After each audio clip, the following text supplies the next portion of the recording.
திருவள்ளுவர் திராவிட திருவள்ளுவரா இல்லை காவி திருவள்ளுவரா, இதுதான் நிறைய குழப்பம் போய்கிட்டு இருக்கு. நம்மளும் இன்றைக்கி அதை பற்றி தான் பார்க்க போகிறோம். ஆனால் அதுக்கு முன்னாடி நம்ம சேனலில் இது வச்சு ஒரு கருத்து கணிப்பு, மாபெரும் கருத்து கணிப்பு. அது பாருங்கள், வேறு வழி இல்லை, நம்ம சேனலில் இருக்கிற சப்ஸ்கிரைபர் அவ்வளவுதான். ஃபேஸ்புக்கில் போய் சரிண்டு அதே தான் போட்டிருந்தோம். அதில் நிறைய பேர் காவி திருவள்ளுவருக்கு ஆதரவு தெரிவிச்சிருந்தாங்க. நம்ம பார்த்துக்கலாம், ரெண்டுக்கும் பொதுவாக வச்சு யோசித்து பார்க்கலாம். இவர் வாழ்ந்த காலம் 2500 வருஷங்களுக்கு முன்னாடி. ஸோ அதனால் அப்போ இப்போ இருக்கிற 2 பெரிய மதங்கள், 3 பெரிய மதங்கள், அது எத்தனை மதங்கள்னு வச்சுக்கோங்க, எதுக்கு அதில் பிரச்சனை. ஆனால் அந்த பெரிய மதங்கள் எதுவுமே அந்த காலகட்டத்தில் பிறக்கக்கூட இல்லைன்றது தான் உண்மை. மதங்களையும் அந்த மதத்தை சார்ந்தவங்களையும் நம்ம இந்த வீடியோவில் இழுக்கவே கூடாது. அது தேவையில்லாத விஷயம். நமக்குள்ளே, அதாவது இந்தியாவில் அப்போ இருந்த மக்களுக்குள்ளே இந்த பஞ்சாயத்தை முதல் பேசி தீர்த்துக்குவோம், ஓகேவா? ஃபஸ்ட்டு நம்ம 2500 வருடங்களுக்கு முன்னாடி போயிட்டு வந்துடுவோம். வணக்கம், திருவள்ளுவரை தேடி வந்திருக்கோம். 2000 வருஷம் டைம் ட்ராவல் பண்ணி வாங்க. எங்கே இருக்காருன்னு போய் பார்த்துட்டு வரலாம். இங்கிட்டு போய் பார்ப்போம். திருவள்ளுவர் எங்கே இருக்காருன்னு தெரியுமா அண்ணே உங்களுக்கு? அவர் பேரே திருவள்ளுவர் இல்லையா? So sad. அப்புறம் கோயிலில் இருக்காரா? கோயிலுக்கு போய் பார்ப்போம். நல்லதாக 4 புத்திமதி சொல்லுங்கள். திருக்குறளில் படித்தாலாம் இவங்க எதுவுமே மாற மாட்டேன்றாங்க.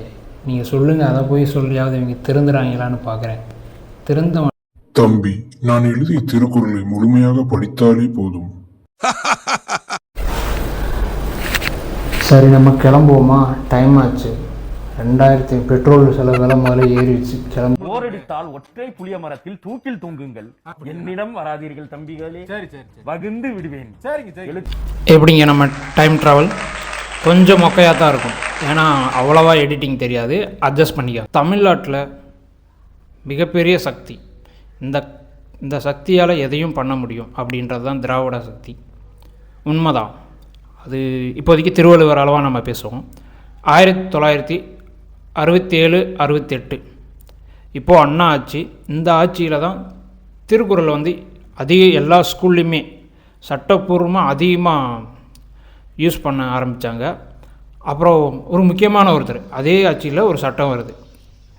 அதாவது பஸ்ஸு இந்த மாதிரி இடங்களில் திருக்குறளில் பயன்படுத்தணும் அப்படின்ற ஒரு சட்டம் வருது. அதை ரொம்ப ஈடுபாடோடு செஞ்ச ஒருத்தர் யார் தெரியுமா? நமது முன்னாள் முதலமைச்சர், இப்போ இல்லை, கருணாநிதி அவர்கள்.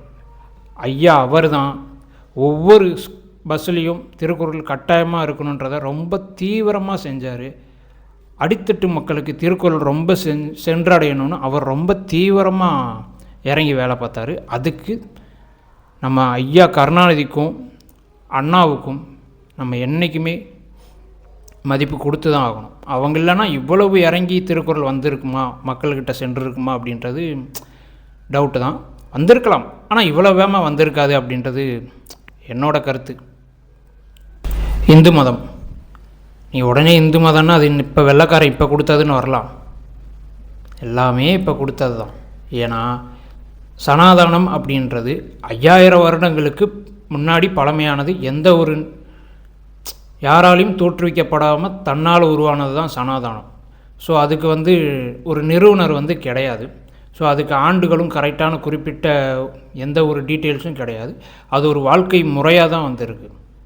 நம்ம சனாதனம்னு இப்போ பேரை சொல்லவும் வேணாம், ஏன்னா அதெல்லாம் அரசியல் பண்ணுறவங்களுக்கு தெரிகிற ஒரு வார்த்தை. நம்ம சாதாரண ஒரு இந்து மதம்ன்றே அந்த வார்த்தையவே யூஸ் பண்ணிட்டு போவோம். இந்து மதம் அந்த பெயர் இன்று வந்ததாக கூட இருக்கலாம். ஆனால் அப்போது நான் மட்டும்தான் இருப்பேன், நான் மட்டும்தான் இருக்கேன் அப்படின்றப்ப எனக்கு ஒரு அடையாளம் தேவையில்லை. என்னோட இன்னொருத்தன் இருக்கிறப்ப தான் அவனுக்கு ஒரு பெயரும் எனக்கு ஒரு பெயரும் தேவைப்படும். அப்போது இந்த பரந்த தேசத்தில், அதாவது இப்போ இருக்கிற பாகிஸ்தானாக இருக்கட்டும், இல்லை ஆப்கானிஸ்தானாக இருக்கட்டும், இந்த பக்கம் நேபாளம், சைனா, திபெத் அப்படின்னு சொல்லிட்டு சில நிறைய பகுதிகள் இருக்குது. இது எல்லாமே அப்போது அதாவது இந்து மதம் அப்படின்ற ஒரு வாழ்வியல் முறையை அடிப்படையாக கொண்டு தான் அப்போ மக்கள் வாழ்ந்துக்கிட்டு இருந்தாங்க. ஆனால் இதில் என்ன பேசிக்னா அவங்கவுங்களுக்கு பிடிச்சிருந்த கடவுளை அவங்கவுங்க கும்பிட்டுக்கலாம். எனக்கு சிவன் பிடிக்கும், எனக்கு விஷ்ணு பிடிக்கும், முருகன், விநாயகர், யார் வேணால் இருக்கட்டும் கும்பிட்டுக்கலாம். இது எல்லாமே அந்த இந்து மதம் அப்படின்ற ஒரு கொடைக்கு கீழே தான் வரும். இங்கே இப்போ இருக்கிற சில பேர் அதை வேறு மாதிரி திரித்து பேசலாம், அது உண்மை கிடையாது. அந்த கொடைக்கு கீழே தான் வரும். ஸோ திருவள்ளுவர் இப்போ அதை சார்ந்தவரா இல்லை அதை சாராதவரா அப்படின்றது தான் இப்போ டிபேட்டேவும். அது சம்மந்தமாக வாங்க பார்ப்போம். இந்த குறளில் பாருங்கள், இந்திரனை பற்றி பேசியிருப்பார். இந்திரன் யார்? இந்திரன் அதாவது இந்த மண்ணோட ஒரு நம்பிக்கையான ஒரு கடவுள். அதை நம்ம திருவள்ளுவர் பேசுகிறாரு. இந்த குறளை பாருங்கள், அமிர்தத்தை பற்றி பேசியிருப்பார். அமிர்தம் அப்படின்ற பயன்பாடு இந்த மண்ணில் பிறந்தது தான். அந்த கதை உங்களுக்கு எல்லாருக்குமே தெரியும், நான் புதுசாக சொல்ல வேண்டிய தேவையில்லை. அங்கே பிறந்த ஒரு அமிர்தம் அப்படின்ற ஒரு விஷயத்தை திருவள்ளுவர் யூஸ் பண்ணியிருக்காரு.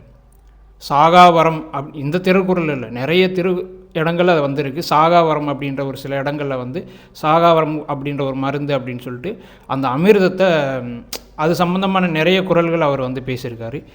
7 பிறவியில் அவர் அதிகமான நம்பிக்கைகளை வச்சு நிறைய திருக்குறள் கொண்டு வந்திருக்காரு. இதெல்லாம் ஏன் சொல்கிறேன்னா, இதெல்லாம் இந்து மதத்தோட சனாதன தர்மத்தோட ரொம்ப ரொம்ப அடிப்படையான ஒரு கோட்பாடு. இந்த கோட்பாடு எந்த இதுலேயுமே இல்லை. அது சாரி நான் சொல்லக்கூடாது, பட் ஆனால் இப்போ இருக்கிற சில மதங்களில் அந்த இறுதி நாள் தீர்ப்புன்ற விஷயந்தான் இருக்கோ தவிர அவங்களுக்கு மறுபிறவியில் எந்த ஒரு நம்பிக்கையும் இல்லை. அது வந்து அது அவங்கவுங்களோட கொள்கை. ஆனால் மறுபிறவி நம்பிக்கை இருக்கிற ஒரே ஒரு இதுனா இந்த சனாதன இந்து மதத்தில் மட்டும்தான். அது திருவள்ளுவருக்கு பல குறளில் அதை மென்ஷன் பண்ணியிருக்காரு. அப்போ திருவள்ளுவர் யார்? ஒரு இந்துவாக இருந்தால் அவன் பொதுவானவனாக இருக்கக்கூடாதா? எல்லார் மக்களுக்கும் சேர்ந்தவனாக அவன் இருக்கக்கூடாதா? ஒரு பொட்டு வச்சுட்டு அவன் எல்லா மக்களுக்கும் சேர்ந்தவனாக இருக்கக்கூடாதா? அதில் என்ன தப்பு இருக்குது? எங்களுக்கு அப்போ இருந்த மதங்கள் வந்து, அதாவது அப்போ இருந்த இங்கே இருந்த சமயங்கள் வந்து 1008 சமயங்கள் இருந்துச்சு இங்கே. அந்த சமயங்களுக்கு நான் ஒரு சமயத்தை ஃபாலோ பண்ணுறப்ப நான் அதை மட்டுமே பேச முடியாது. விஷ்ணு மட்டுமே நான் அண்டர்லைன் பண்ணி எதுவுமே சொல்ல முடியாது, சிவனை மட்டுமே அண்டர்லைன் பண்ணி சொல்ல முடியாது. இங்கே 33 கோடி தேவர்கள், அப்புறம் ஏதோ 48,000 ரிஷிகள் அப்படின்ற ஒரு லிஸ்ட்டு வரும், எனக்கு சரியாக தெரில. அவ்வளவு இது இங்கே இருக்குங்க. ஸோ நாங்கள் அவ்வளவு இருக்கிறப்ப தனியாக ஒரு இதை அண்டர்லைன் பண்ணி அவரை சொல்ல வேண்டிய அவசியம் இல்லை, சொல்லவும் மாட்டார். அதனால தான் அத்தனைக்கும் பொதுவாக அவர் சொன்னார். பொதுவானவர், இன்றைக்கும் நான் சொல்கிறேன், அவர் பொதுவானவர் தான். ஆனால் அவருக்கான மரியாதையை கொடுத்து தான் ஆகணும். அப்போது 2000 வருடங்களுக்கு முன்பு இங்கே என்ன இருந்துச்சு? இந்த கடவுள் தான் இருக்க முடியும். இந்த கடவுளில் ஏதோ ஒரு கடவுளை அவர் ஃபாலோ பண்ணி தான் இருக்கணும். ஸோ அப்போ வந்து இப்போ நான் இருக்கேன்னா என்னோடய தம்பி விஷ்ணுவை ஃபாலோ பண்ணுவார், நான் சிவனை ஃபாலோ பண்ணுவேன். ஒரே வீட்டில் 4 பேர் இருந்தால் 4 பேருமே 4 கடவுளை சமயத்தை ஃபாலோ பண்ணுவாங்க அப்படின்றதெல்லாம் வரலாற்று ரீதியாக இருக்குது. அது ஒரே வீட்டிலே அப்படியே ஃபாலோ பண்ணுவாங்க. இது நம்ம இப்போது சமயத்தை யார் ஃபாலோ பண்ணுறா, திருவள்ளுவர் இந்த சமயத்தை தான் ஃபாலோ பண்ணுறாரான்னு சொல்ல வரல. நான் கேட்குற ஒரே ஒரு கேள்வி, அவருக்கு கடவுள் நம்பிக்கை இருந்துச்சா இல்லையா? இருந்துச்சுல. அப்போது கடவுள் நம்பிக்கை இருக்கிறவர் ஒரு பொட்டு கூடவா வைக்க மாட்டார்? அந்த பொட்டு அவருக்கு வைக்கிறதுல உங்களுக்கு என்ன அரசியல் உங்களை தடுக்குது? இல்லை அவருக்கு பொட்டு வச்சுட்டா உங்களோட அரசியல் பறி போயிடும்னு பயப்படுறீங்களா? இல்லை உங்களை வேறு யாரும் கேள்வி கேட்பாங்களா? இந்த மண்ணில் பிறந்த கலாச்சாரத்துக்கு நீங்கள் தானே மதிப்பு கொடுக்கணும். நீங்கள் கொடுக்காம யார் கொடுக்க போகிறா? நீங்கள் காவி உடை உடுத்துங்க, உடுத்தாமல் போங்க, அது வேறு. இல்லை உங்கள் அரசியல் திருவள்ளுவருக்கு பொட்டு வைக்கிறதை ஏற்காது அப்படின்னா அதுக்கு ஆப்போசிட்டாக இருக்கிற அரசியல் திருவள்ளுவருக்கு பொட்டு வைக்கிறதை ஏற்க தான் செய்யும். ஏன்னா 2000 வருடத்துக்கு முன்னாடி இருந்த திருவள்ளுவரை நீங்களும் பார்க்கல, நானும் பார்க்கல. ஸோ என்னோடய விருப்பத்துக்கு நான் ஃபாலோ பண்ணுற ஒரு கொள்கைக்கும், அது பெரும்பான்மை நான் சொல்லலை, ஆப்போசிட் நீங்கள் சொல்கிற அந்த காவி ஃபாலோ பண்ணுற அந்த கட்சிகளுக்கு சொல்கிறேன். அவங்களுக்கு என்ன ஆகும்? அவங்க அதை ஃபாலோ அந்த திருவள்ளுவரை அப்போ அவர் அப்படி தானே இருப்பாருன்னு அவங்க வைக்க தான் செய்வாங்க.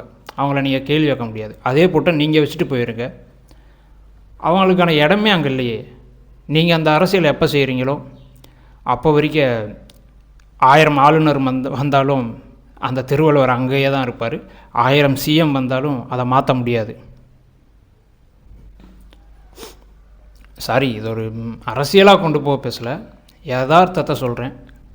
இந்த நாட்டோட மண்ணோட கலாச்சாரத்தையும் பண்பாடையும் எந்த தலைவர் முன்னாடி நிப்பாட்டுறாரோ அவங்களுக்கு பின்னாடி தான் மக்கள் வர்றதுக்கான வாய்ப்புகள் இன்னும் நிறைய இருக்குது.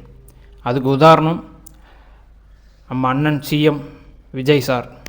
பார்க்குறீங்களா, எல்லா நாளுமே வாரத்துக்கு ஒரு கோயிலுக்கு போய்கிட்டு இருக்காரு. அதாவது எல்லா மதம் சார்ந்த கோயிலுக்கும் போய்கிட்டு தான் இருக்கார்.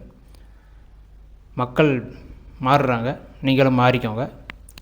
முடிஞ்சால் அடுத்த எலெக்ஷனில் திராவிட அரசியல் ஏதாவது ஒன்று மேலே வருதான்னு பார்ப்போம். வாழ்த்துக்கள். இந்த வீடியோ நல்லா வியூஸ் போனால் இன்னும் திருக்குறளை நம்ம நல்லா ஆய்வு பண்ணுவோம். நம்மளால் முடிஞ்ச அளவு மக்களுக்கு தெரிய வைப்போம். இந்த வீடியோ பிடிச்சிருந்தா எல்லோரும் சப்ஸ்கிரைப் பண்ணிக்கோங்க, ஃபாலோ பண்ணுங்கள். பொதுவான கருத்துக்களை பேசுவோம், ரொம்ப அரசியல் டீட்டெயிலாக இல்லாமல் பேசுவோம். தப்பு செஞ்சிருந்தா, தப்பாக சொல்லியிருந்தா நீங்கள் பெரியவங்க மன்னிச்சுங்க.